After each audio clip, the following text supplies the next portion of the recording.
Well, today's episode is part of a virtual discussion that Bryan had with several pastors and church leaders on the topic of deacons and pastors. I'm looking forward to sharing part of that with you right now as we continue to advance a reformation of fellowship, partnership, and gospel hope amongst Bible-believing pastors. This is Church Advance with Bryan Sams.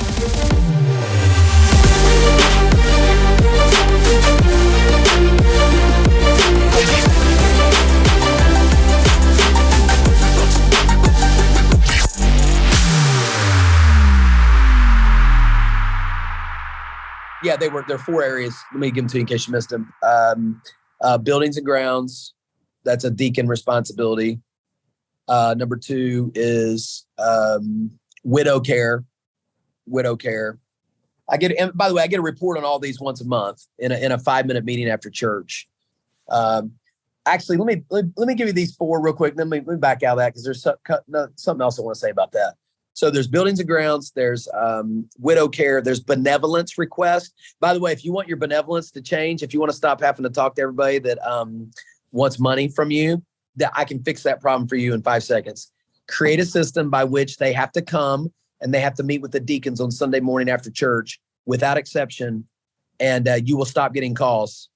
They won't do it, man. They won't do it. I'm telling you. Make them fill out a budget, make them answer questions, make them meet with 2 or 3 deacons, and you tell them to do that, and they're going to back off of you real quick. That's one thing. Another thing that we've done there is we keep some canned food around. So if somebody comes and they're like, man, I'm hungry, I'll say, hey, great, man, I got some soup here for you. And they won't take it. They won't take it. But hey, you're hungry. You said you wanted food. I got food. So we keep some canned food around here. And then we also have that benevolence issue that we do. And man, that has taken care of a lot of the headache there, especially some of you guys that are out there answering the phones and stuff because you don't have anybody else around you. Listen, that's going to eliminate a lot of headache. And don't think that there's an exception to the rule of people that are calling churches looking for help. I promise you, there's no exception to the rule. Okay. There's no exception to the rule. And so I give that exclusively to a deacon. He takes care of all of it. He helps me tremendously. He's a blessing. So widows, benevolence, buildings and grounds, and finances, church finances. They are the ones responsible to help me create a budget. They are the ones responsible to help me manage and oversee funds. Meaning I have a monthly report to all of our church leaders. It includes a monthly analysis of all the church finances, what came in, what went out, any irregularities are notated in that meeting. And so that's my means of keeping accountable to that. The deacons also set my salary. That's another responsibility they have. It's kind of hard for me to push my own salary. But now there's only been one time in 7 years that I've asked for something from them because they've generally been very good. But they weren't paying attention when I adopted 3 kids, finished my doctorate, and, completed 5 years of ministry. And, I brought it up. I said, guys, look, man, I'm sinking over here. I've added 3 kids, and so because of that, they were able to give me a raise. And now we're on a kind of a regular, what's that called? Living, cost of living raise, which I think is typically about 3%. And so that's one way that we've curbed that. So there you go, man. I think that's kind of what I would say about that. And I think that's kind of where I'd lean there. Anybody else got a question on this? This is good, man. Yeah, Sean. What do you? I don't have a big problem with this, but when we're trying to move the church back to a biblical model, what do you suggest if you've got some good men, but they've just kind of grown accustomed to making the decisions? I mean, they're even in the bylaws a little bit that this is the missions team, or this is the finance team, or this, they're kind of been in that position for a long time. Yeah. Well, here's what I did. My transition podcast was pretty hot, as you guys are probably well aware of now. But I will say the things that I said in that transition are true of any major change. that was one specific issue. Okay. But the principles of leading people to embrace a major change, which, a leadership change, a structural change, a translation change, any kind of change like that, there are good methods to doing that. 2 years ago at the Church Advance Conference, I gave you guys the book, Leading Major Change in the Church by Jeff George, which I think is one of the best books out there. There's another book recently that's written in the same vein by Jason Jason Allen. He's the president of Midwestern Seminary. And I can't remember the name of it right off the top of my head, but that's a good one. And then maybe review the translation transition, the 8 points there with that in mind, with kind of replace the Bible issue and just insert in it church polity and think through what that would mean. I will tell you this. I've got a friend of mine that's dealing with some major changes in his church, and he's wanting to make some constitutional changes, which again is, if you've got deacons like that, they're probably very, very passionate about the Constitution. Most of them are. The only way to flip any of that stuff is going to be make a constitutional movement. So I would identify anything in the Constitution that really is either unbiblical or unnecessary, and just bring it up and start the conversation. And I would always say, if it's a major change, one of the first things I assure people of is if this kind of change is going to destroy this place or our relationship, I'm not going to do it, guys. But are we willing to sit down and have an honest conversation about something that's scriptural, biblical, not what we're used to, not what we prefer, but what is actually biblical? And I think I found reasonable people willing to do that. But obviously, as you know, Sean, big changes in established churches are slower than big changes in non-established churches. But I think the pattern is the same. The pace may be a little bit different. But I got to be willing, man, to have those conversations about things that are necessary, things that I feel like are a hindrance. And I'll give you the stone cold example. The one I'm dealing with this other friend of mine.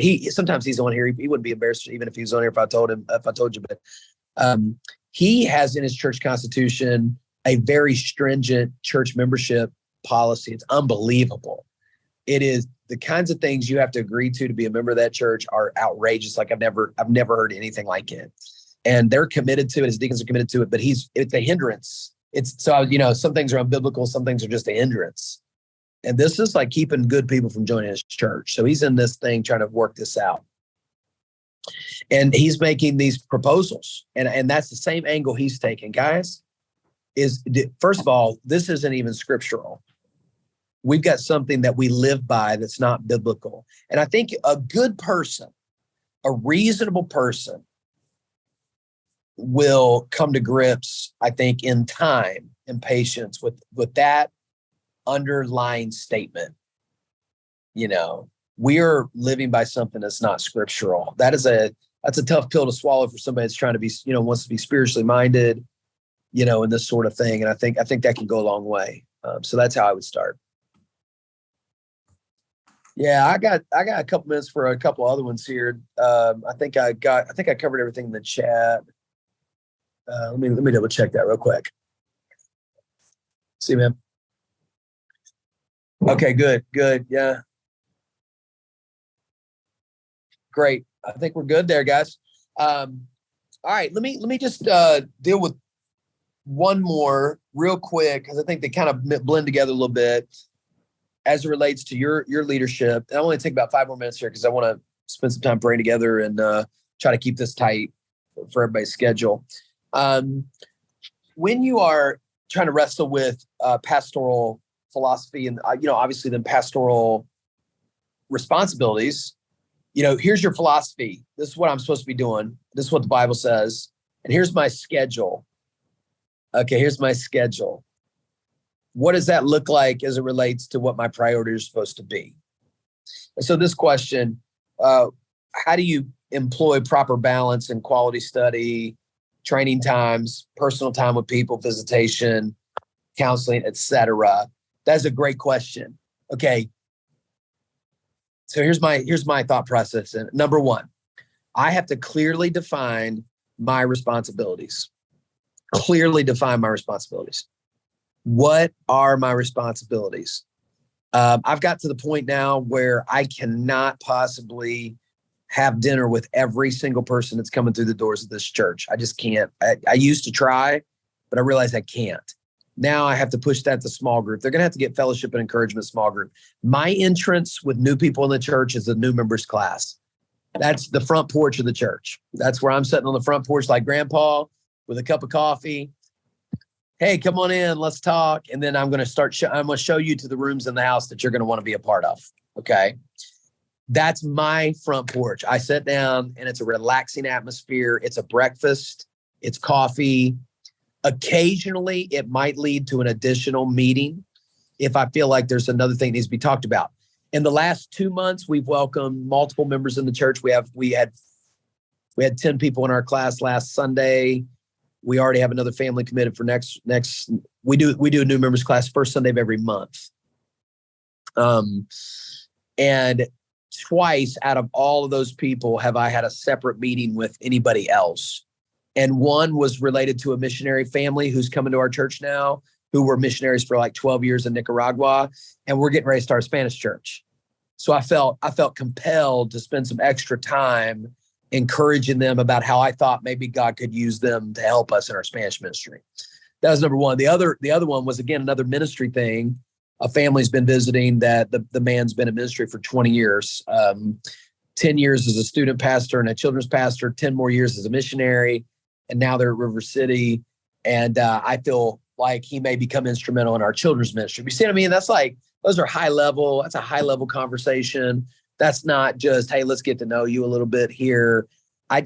So there's an example. I can't do that anymore. And so I had to cut it. So let me get back to the big picture. What are my responsibilities? Number one. Number two, does my schedule reflect my priorities? Second question.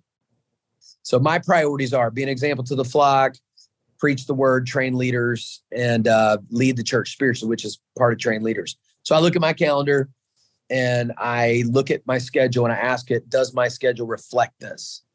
Then number three, if it doesn't, am I willing to eliminate anything that doesn't? That's a high-end view of how I would take care of things. Guys, it just takes an honest look, and it may even be helpful to get somebody else to take a look at it with you. You know what I mean? Sometimes I think I'm on the right track, but I'm not. One more piece of advice there. I just shared this with our interns 2 weeks ago. I work in blocks, and I think blocks are the best way to work. I work in morning blocks, afternoon blocks, and evening blocks. And in a particular block is when I fill a spot. So I've got responsibilities. Those responsibilities lead to tasks, and those tasks need to fit into blocks.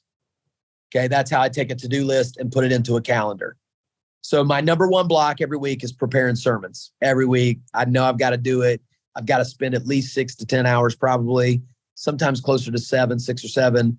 I have to do that every week. So I need 2 or 3 blocks every week committed to nothing but sermon preparation. Okay.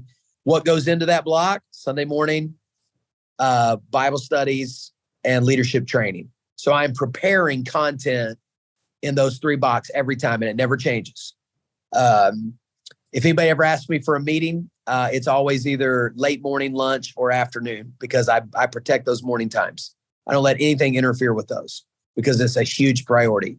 I'm also, a major part of my ministry is helping pastors and leaders. So I have Church Advance, and I have a content block for Church Advance every week where I'm developing new lessons. Like I'm preaching out of town this weekend. I'm developing sermons for a men's conference, developing content for the podcast, recording the podcast, all those kinds of things. Then obviously I've got a family, and a family is a major part of what I am. I cannot have a ministry without my family. Okay, I can have my family without a ministry, but can't have it opposite. I'm committed to my family. I only spend one night a week out each week, and that's on Wednesday. So tonight I'm out. Every other night of my life I'm at home unless I'm traveling. And I just don't do stuff, man. I'm just committed to it. I don't take stuff. I don't do it. I don't clutter my evenings with visitation and stuff like that. By the way, Josh Tice told me this. Let me give you, this is golden here, guys. This may not work for everybody. This is golden. He talked about how he has a block of time for taking appointments, which for me is on Wednesdays. Okay. Wednesday afternoons. And he said, I avoid the issue of needing to take evening appointments with members when somebody calls me and says, hey, Pastor, I need to see you. And I say, hey, great. Next week, I've got Wednesday between 1 o'clock and 5 o'clock. And then the person will come back and say, oh, I got to work during that time. Then the answer is this. Well, most bosses will let somebody off work to go visit a doctor or chiropractor or, an optometrist. They might be open to letting you take a time to have an appointment with your pastor. Man, I was like, are you kidding me? That is great advice. Never thought about it before. And I've started implementing that and I will not budge on that one. That is just, it's just great advice. Think about this, guys. Like what do people really expect that you're going to do? Work all day and then spend all your evenings with everybody else after your work is done? That's an interesting, what psychologist works at 8 o'clock at night? It's just an interesting paradigm, something we don't think about, but I think it's a way to balance. So that's how I try to keep myself in check. And there's other elements. I've got physical elements that I'm working on, exercise, other elements of ministry that are part of my, board or whatever that I'm accomplishing, but that'll get the job done. So yeah, I think that's a good start. I got maybe 2 minutes questions on that. If not, we're going to move on to, go ahead, Andrew. Yeah. So I feel like I've gotten to a fairly decent balance of schedule and with reasonable expectations for the size of my church. So there's things that, I'm doing that probably a large church pastor wouldn't do. Here's something that I get, and I get frustrated with people. Usually when I'm talking to members of our church, they always begin with, Pastor, I know you're super busy, so I don't want to take too much of your time. And then they walk away, not even telling me everything they need to tell me, so I can't help them as much as I need to help them. And I am busy, but how do I try to deal with that? Because I'm trying to deal with that for years. I think it's just a verbal response when I hear that. I hear that a lot too. I hear that almost every time somebody speaks to me. It might even be a pastor. Just everybody. And I'm like, do I walk around saying that I'm busy all the time or something? I don't know. I don't really feel like I do, but man, I guess I'm busy, but I don't really know.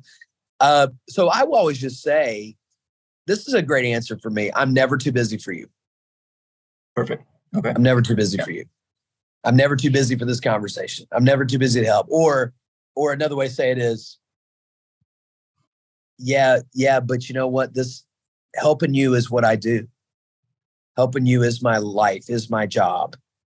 And I'm glad to do it. I do it with joy, that kind of thing. And of course, obviously, and you would probably never do this, Andrew, but obviously never, kind of bemoan any kind of busyness or sometimes we can do that if we're not careful in the pulpit and stuff. We can kind of, but I don't, it's probably not any of us here. I've heard that before, man, I'm stressed out, strained out, backed up, that kind of language will make people, really, really think that.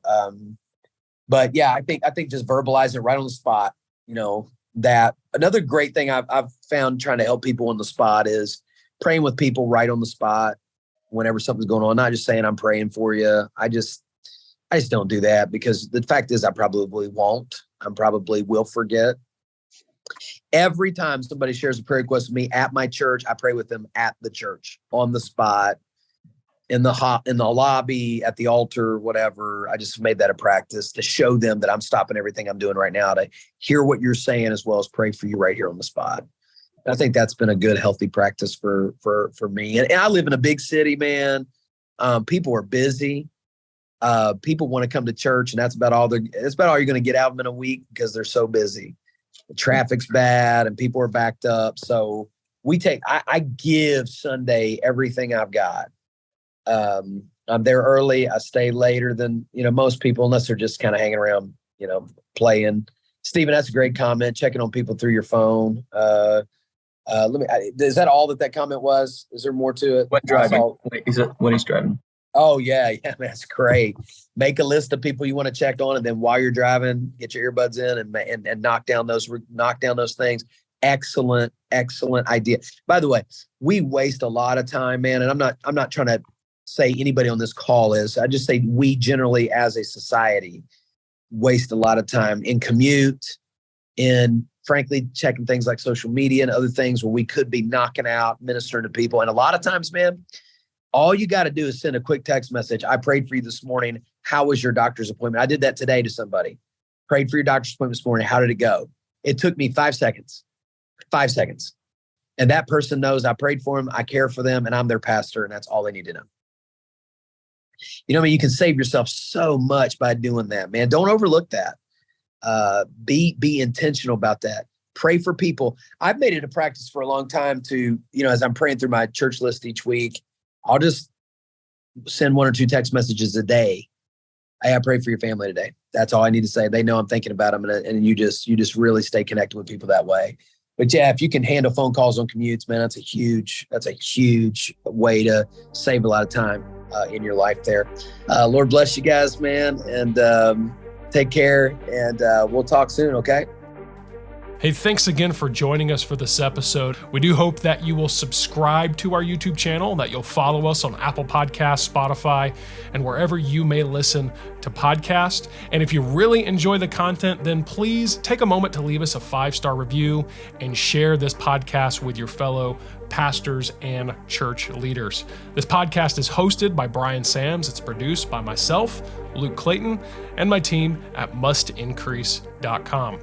Well, we really are so glad that you're a part of our audience, and thank you for joining us. And we're looking forward to seeing you in the next episode as we continue to advance a reformation of fellowship, partnership, and gospel hope amongst Bible-believing pastors and churches right here on Church Advance with Bryan Sams.